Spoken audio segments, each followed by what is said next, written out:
Ja, het was allereerst ontzettend fijn om premier Eman hier in Peru te hebben voor de inhuldiging van president Fujimori in Peru. Belangrijk als teken dat het koninkrijk present is in Peru en de president en haar regering veel succes wil wensen in haar regeringsperiode.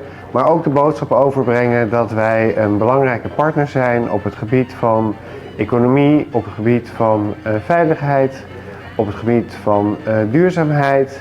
En de premier heeft die boodschap heel duidelijk weten over te brengen. Hij heeft aangegeven dat wij als koninkrijk en ook als Aruba veel kennis hebben over thema's als duurzaamheid, El Niño die eraan zit te komen. Kunnen wij heel hard mee samenwerken.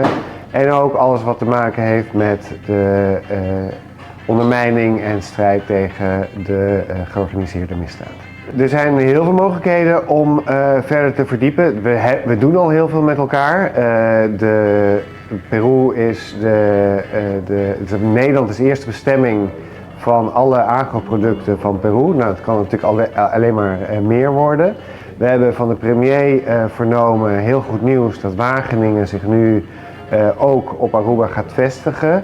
En daar zien we heel veel mogelijkheden om vanuit daar die kennis van de Universiteit Wageningen ook in Latijns-Amerika te exporteren. En daar gaan we hard ons best voor doen om dat voor elkaar te krijgen. Het voordeel van Peru-Aruba is dat we nu al 7 dagen per week, elke dag hebben we een directe vlucht. Ik hoop dat dat nog verder groeit. Beide belangrijke hubs in de regio in die zin. En dat betekent dat we hopelijk veel meer mensen uit Peru, maar ook uit de rest van Latijns-Amerika naar Aruba kunnen krijgen. En omgekeerd ook dat al die toeristen die Aruba aandoen, ook Peru bezoeken voor zijn gourmet en voor al die andere mooie dingen die het land te bieden heeft. Het is een absoluut groot succes geweest, dit bezoek. De premier is duidelijk dat hij heel bekend is met de regio. Hij heeft heel veel presidenten gesproken, hij heeft heel veel regeringsleiders gesproken.